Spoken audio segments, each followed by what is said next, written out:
Kasama isa sa pinakabagong artist po ng M-Quest Music. Let's welcome sa ating bongga programa, sa ating booth, the Lion Kit, Kit In Chong! Woohoo! Shout out, Kit! Shout out! Kamusta ka na? I'm all good. I'm so happy kasi ito, na-release na ang Sukob na, everyone. Ayun, na-release na ng bonggang-bongga just today. Just today. Oh, just ayan. today. Anong oras? Pagpatak ng araw na to, nirelease na agad ng M-Quest Music yan. Oh, so medyo, more than 12 hours, almost 24 hours almost 24 hours na ume-ere sa iba't ibang platforms ang Sukob na. Yes. Ayan. O sige, mamaya pagkikwentuhan natin yan. Pero mag-rewind muna tayo. Kasi di ba marami ang nakasubaybay sa iyong journey, sa iyong singing journey sa Singgaling. Hindi ba? You were one of the grand finalists. Take us there first. Ayan. Medyo i-rewind natin. During the grand finals, dalhin mo kami doon. Ano yung pakiramdam mo nung naandun ka sa grand finals? Surreal ba yun para sa'yo na nakaabot ka sa grand finals? Were you expecting that you would win? Or ano ba yung tumatakbo sa isipan mo nun? Nung grand finals na yun? Nung grand final siguro, dahil na rin sa song ko na winning piece ko nung Singgaling, Open Arms from Journey. Yes. Song from Journey. That Open Arms, siguro, nag-base ako dun sa kinanta ko na parang kailangan maging open din yung arms ko na tumanggap ng mga bagong opportunities. At ng mga blessings. Yes. So, hindi ba? Yes, ganyan right. talaga. Ganyan talaga dapat yung thinking natin. And syempre, because of Singgaling, nabigyan ka ng moniker. Hindi ba? Nabigyan ka ng palayaw, The Lion Kit. Paano ba naging The Lion Kit? Para sa mga hindi nakasubaybay sa Singgaling, paano ka naging Lion Kit? At sino bang tumawag sa'yo noon ng Lion Kit na yon? Singgaling ang may kasalanan ng Lion Si Jeannie! Kit. Si Jeannie! Si Jeannie ikaw ang may talaga dahil mo alam kasalanan. Oo. Siguro dahil malapit sa Lion King. Kaya ikaw ang naging Lion Kit. So sometimes... Baka naman kasi dahil din sa hair, di ba? Yung may mane ka, ganyan. Tsaka yung outfit ko nung grand finals, naaalala ko, para siyang para siyang skin ng ng leopard. Leon. Ng leon. Siguro, pero siguro sa tingin ko na nakitaan ako ng Singgaling ng,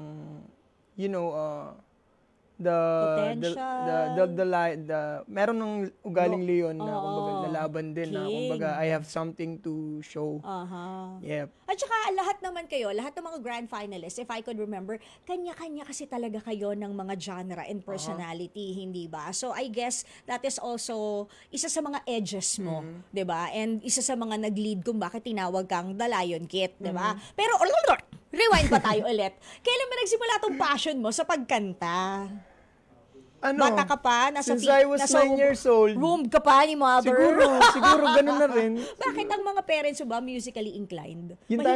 Yung sa father side ko, kumbaga lahat sila musikero. Oh, wow. So even yung lolo ko, mga musikero din sila talaga. Growing up, yung mga sound trip nila, na akala ko Sunday's best walang mapaparinig. Yung pala, madadala ko yun. Magagamit ko into my lifestyle. So more or less, ang naging influence mo pala sa music ay si father? Yes, mostly si Erpat. Si Erpat talaga. Ayun, yung mga tugtugan na napapakinggan mo kay Pudra, kay Daddy. So, paano mo naman ngayon na talagang isang ganap at bonggang manganganta ka na? Isa ka ng mangangawit. Ako kasi nangangawit lang kasi medyo matanda na si tita. Nag-arthritis na tayo. Ikaw ay mga awit, ako ay nangangawit. O, hindi ba? Pero, ngayon, syempre, iba na. Di ba? After Singgaling, I suppose, ang dami mo nang natanggap na mga side hustles, mga racket ships, extrang labada, di ba? How is it nga pala? Kamusta yon? Ano nangyari after Singgaling? After Singgaling, ayun, may mga racket, ganyan yun. As you said, may mga racket po na ganyan. Thank you sa mga nagtitiwala sa akin. Patuloy lang kayo magtiwala and I'll do my best pa rin. More than 100%. We strike while the iron is I'm gonna give you 101. Yan, di ba? Oo, kahit pa billion yan. Diba? So yun na nga, di syempre, laging kumakanta. Paano mo inaalagaan ng boses mo ngayon? Sa pag-aalaga ng boses ko, pinipili ko yung mga talaga, song choices. Okay. Kumbaga, hindi ko kinakanta hindi ko naman abot tong kanta na to. Golden. We're going up! I'm going out. Ayun! If I'm gonna sing the song, diba? I'm going Out! out. Ako rin out ako dyan, di ba? Oo. Tapos, sige. So, yung kung ano lang yung pasok sa range. Yep. Okay. Pero like, umiinom ka ba ng malamig na tubig? Yung iba kasi, di ba, may mga rituales. Like, meron akong kilala, talagang kailangan nakabalot yung leeg niya, nakascarf siya, at hindi siya pinag-ice cream ng nanay niya. Di ba? Yung ganon. Ikaw ba? Sa akin naman, I love drinking yung malamig na tubig bago ako mag-perform. Pero yun bang boses mo naturally husky talaga? Kahit nung bata ka, medyo on the garalgal side na siya. Kasi yun yung napapansin ko una sa'yo, syempre pag nagsasalita. Kasi dati nung bata ako, ang pinakauna ko talagang idol, si Axl Rose. Ay, wow! Yeah. Pero teka lang, nasa 20s ka lang. Ang Guns N' Roses, more than 20 years na yun, Way back the 80s, 70s, 80s. Oo, di ba? Oo. Talaga si Axl Rose. So, ano yung favorite song mo ng Guns N' Roses? Knocking on Heaven's Door. Wow! Knock, knock, knocking on Heaven's Door. Hey. Love it! Okay, very good. Pero yun nga. So, talaga noon pa man, ganyan na yung boses mo. May husky na. Nag-start to nung siguro mga mga 16, 15 years old na ako na medyo napapaos na. Kasi nung bata ako, syempre bata tayo, matinis yung boses natin. So, nung nagbibinata ka, hindi ka pumipiyok? Iba, pinilit husky. Ang ginawa ko na lang, kumbaga, may nagturo kasi sa akin, kumbaga, merong mas matanda sa akin na matagal na rin sa industry of music na tinuruan niya ako na kung gusto mo masustain yung boses mo, kailangan, wag mong pakawalan yung mga kantang kinakanta mo. Ayun. Para masustain mo siya hanggang pagtagal. Yun pa rin ang kumbaga meron kang specific na na line up na hindi dapat na must talaga na nasa repertoire mo. Okay, sige. Pero ngayon, syempre, aside from the sandamukal na side hustle sa nangyayari after singling, you are now one of the newest and isa sa mga pillars ng M-Quest Music. Ano naman yung pakiramdam na kinonta ka ni M-Quest? Uy, Lion Kit, pwede ka ba naming artist? Ganon. Yun. Pumalakpak ba yung main mo?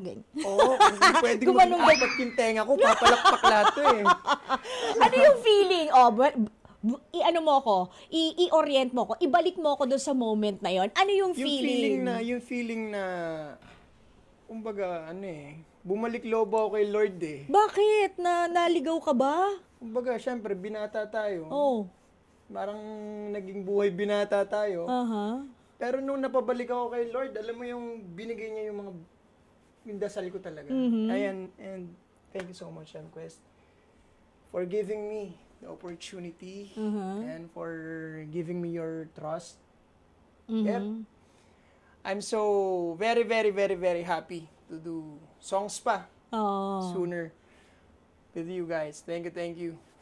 Kasi 'di ba simula pa lang naman 'to 'Di ba? We have a long way to go, 'di ba? And you being one of the pillars, I'm sure maraming taon pa 'yan na ikaw bibigyan ng maraming projects ng M-Quest Music. Kasi ang ganda ng ating bonggang director dito.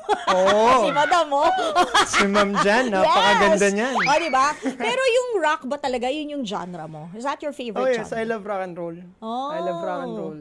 So, sino yung mga influences mo aside from your dad and Axl Rose? Meron pa bang iba? Axl Rose, ano bang heavy metal ka ba? Like extreme, mga Metallica, ganun ba? Into Metallica, lang siya listening ko lang. Pag naglilinis ako ng bahay, gusto ko ng metal, di ba? Habang nagwawalis siya, tararan. Di ba, nakakagana. Linkin Park, mga ganun. Pero kumbaga, kung as me, as a singer, as a performer, I'd like to do songs na mga style. Bon Jovi, Journey, yeah, Steve Perry. Ay, magaganda. Magaganda mga choices mo. Magkakasundo tayo. Okay, bibigay ko tong bell na to Ayun. sa'yo. Huwag mo iuwi. Oo. Huwag mo iuwi kasi... Pero pag bibili ka sa tindahan, Yes, kasi yes. Or lumalabas yung tindera. mag-check-in ka sa hotel. Okay. Pero kasi, kaya binigay ko sa iyo yung bell. Oras na para sa ating quickie questions. Okay? So, may tatanong ako sa iyo. Tapos, pagkatapos ng tanong ko, at ikaw naman, sasagot. Pagkatapos ng sagot mo, ibebel mo siya. Okay, ready? Ito na ang ating quickie questions. Nauna na yung ating 2 questions sa'yo. So, ngayon naman ang tanong ko sa'yo, ano bang favorite love song mo? My favorite love song ay Open Arms. Oh, tingin naman sample. Oh! Mariah Carey, Charing! Here in the valley. Just kidding na. So now I come to you with open arms, nothing to hide. Believe what I say. So here I am with open arms, hoping you'll see what your love means to me. Open arms. Kaya yun ang kinanta mo ng grand finals. Kasi naman pala, yun ang favorite song mo. Nag-workout ka? Yung linis ng bahay, workout na rin yun eh. workout Ay, na rin. ano yung kinakanta mo? Pag workout song mo? In the end. Ding, ding, ding, Hindi, ding. kasi gusto ko na matapos yung Oo. paglilinis One ko. thing, I don't know why. It doesn't matter how So, magkakasundo kami ng batang ito, ha? Oo, di ba? Pero grabe, you're an old soul, ha? High school ako niyan, nung mga nauso yung mga kantang yan. Grabe. Okay, favorite song of all time? Don't Stop Believing. Don't Stop Believing. Mahilig ka sa Journey, ano? I love Oh. Journey songs. Okay. Steve Steve Perry, Perry. and of course, our Arnel very own. Pineda. Oo, di ba? Okay, favorite local singers, male and female? Speaking, Arnel Pineda, and also sa female, it's Jaya. Oh, yung medyo bababa. Wala na pang pag-ibig. Ayan. Okay, Idol next. si Miss Jaya. O, di ba? Uy, kailan lang nag-guest niya Oo, siya sa pala. Vibe, di ba? Buhongga. Okay, favorite naman, pag international singers, male and female. International blackout ako. David Pomeranz and Cyndi Lauper. Oh my God! Grabe! Ano ba to?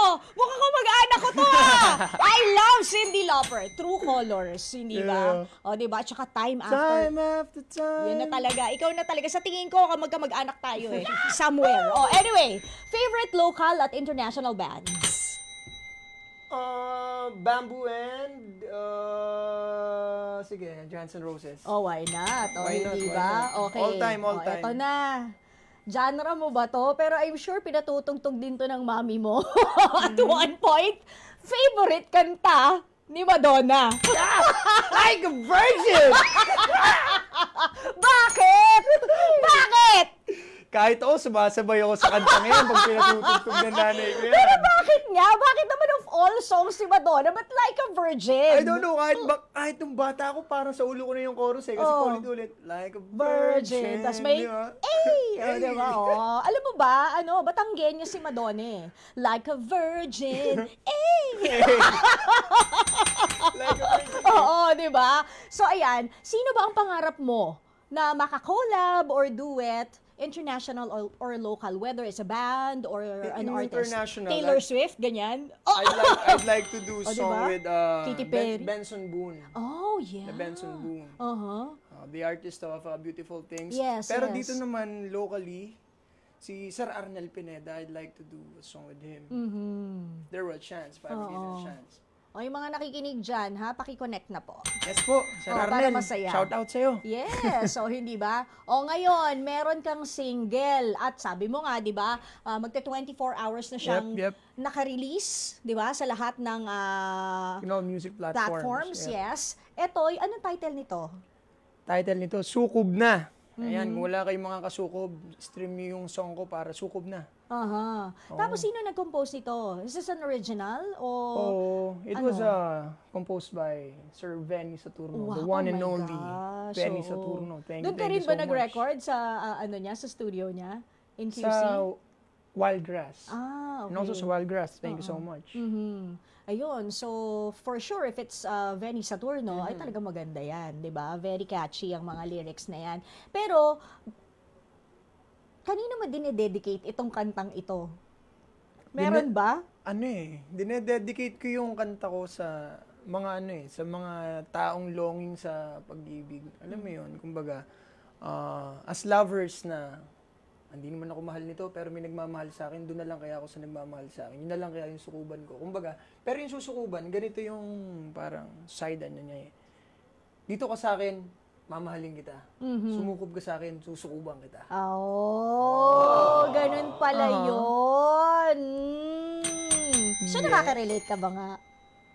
Siguro before. Before! Pero sa ngayon, masaya-masaya yung buhay ko. Because? May nagpapasaya ng buhay ko. Masaya ang buhay ko. Diba? Thank you for your honesty. Sukob na. Siyempre, yun pala yun. Akala ko naman meron talaga special someone na ganyan. There's someone, pero dito sukob na. Masaya ako. Mas lalo na dagdagan yung di ba? Oo naman, di ba? Masarap kasi talaga kapag ka, nakuha mo lahat and you're content with it, di ba? At the same time, hihilahin mo rin sila lahat pataas, di ba? At ihahawa mo siya, infect nyo sila with your blessings and happiness. Yes, susukob ko rin sila. Trokes! Di ba? Para isang malaking, lang talaga, shield lang siya na gano'n. Anyways, paano ba namin mapapakinggan kasi yung kanta mo? Kasi sabi mo nga, on all music platforms, pero ano ba itong mga music platforms na to? Tsaka, how do we get to listen to it? May bayad ba to? Or is it free? Oh yeah, it's for free. You can listen my song on Spotify, on YouTube, on Apple Music. Pwede nyo rin gamitin pang My Day nyo. With your loved ones. Ay, oo nga. Diba? Oo. Diba? Kung wala kayong kasukob, stream nyo yung kanta ko. Yan. Sukob na. Yun na lang. Tara na. Yung song, yung pang-sukob. Pero may pa-QR code. Ano ba itong pa-QR code na ito?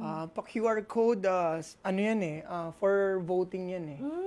Please do vote my single. So, ayan nakikita nyo sa mga screens nyo, yung mga nanonood po ng TV, gano'n na rin, FB Live and YouTube, ayan. Ano gagawin dito sa scan namin? Baka kasi mamaya, nakita sa TV, kinonect na dots. Scan lang. Ayan. And then, pagkatapos nun, vote to para saan? Is this for the vibe or no? You just have to scan. For the you have song. to scan it and then lalabas na yung song. Wow! Oh! Let me try. Patry nga ako sandali, ha? Tingnan natin kung Don't try. Sige, try nga natin. Try natin. Ayan. Scan page. Ayan, sabi. Scan page. Tapos, ano na? Ay, ito na nga! Lumabas sa Spotify! Ang taray! Wow! Ikaw na talaga! O, hindi ba? So, marami naman palang paraan. So, eto, pag medyo tinatamad ka, scan lang. And there you go. Dadalhin na kayo agad doon sa Spotify ng Sukob na. Ang dali naman pala sumukob eh. Ano ba yan? Well, anyways, Scan lang. sino mga gusto mong i-shoutout, Kit? I'd like to thank MQuest Music, MQuest Ventures, Cornerstone, I love and also Cornerstone. TV5, and also shout out, maraming salamat sa iyo. Kasi ito, blessing sa First sa akin time mo ba talaga. mag-guest sa radyo? It's my first time. Nabinyagan! It's my first time. Aha. And also, ayan, shout out to Ma'am Jan Inigo, Miss Jane, maraming basas, maraming Jane, salamat oo. po. Maraming salamat. And also kay Sir Jeff from here, maraming salamat po. May nalimutan ako. Sir Erickson Raimundo, maraming salamat. Erickson Raimundo! For giving me the opportunity. Yes, diba? For giving me the opportunity. Mas masaya talaga yung Oo puso ko. naman. Speechless ako sa'yo, ma'am. The Erickson Raimundo. Send my regards. Love ko yan, si Erickson Raimundo. Okay. Eto na. Syempre, ganap ka ng mga nganta. 'Diba? Ganap ka ng mangangawit, ako yung nangangawit, hindi ba? Kailangan may isa ka pang skill na matututunan bago ka umalis dito. Yan. Ay, sabi ko nga, bibinyagan kita, hindi ba? O, eto na, gagawin naman kitang DJ. I'd like you to introduce your song and then we're gonna play it on air. Yung music video, para mas maganda. Di ba? May visual na, may naririnig So, papalitan tayo. ko muna yung trabaho. Yeah, I'm gonna walk out. I'm gonna leave you alone in this booth and then ikaw ang mag-intro ng kanta. Oh, yeah. So ngayon, ikaw si DJ Kit. Okay? Oh, sige, Ready? sige, Quiet sige. on the One set! take to, Erickson Raimundo, I am about to unlock another skill of Kit in song. O, di ba? Eto na. Quiet sige. on the set. Take, Let's see, 3, 2, 1, action! Mga kapatid at katrupa, ako po si DJ Kit ng 105.9 True FM. Sabay-sabay nating damhin ang pag-ibig na wagas at walang hanggan. With my new single, heto po ang Sukob Na. Mga kapatid! Dito tayo sa totoo. O, yan yun yung boses. Pagbigyan nyo na, minsan lang naman yan. Siyempre, dito tayo sa True FM, hindi ba? Like, share, subscribe, follow ang ating mga social media accounts, ha? At True Network PH. Yun lang ang keyword na hahanapin nyo. TrueNetwork PH. O, like, share, follow, subscribe para bongga talagang level sa atin. Sa FB, sa IG, sa X na dating Twitter, sa YouTube and TikTok, pati na rin sa mga podcast.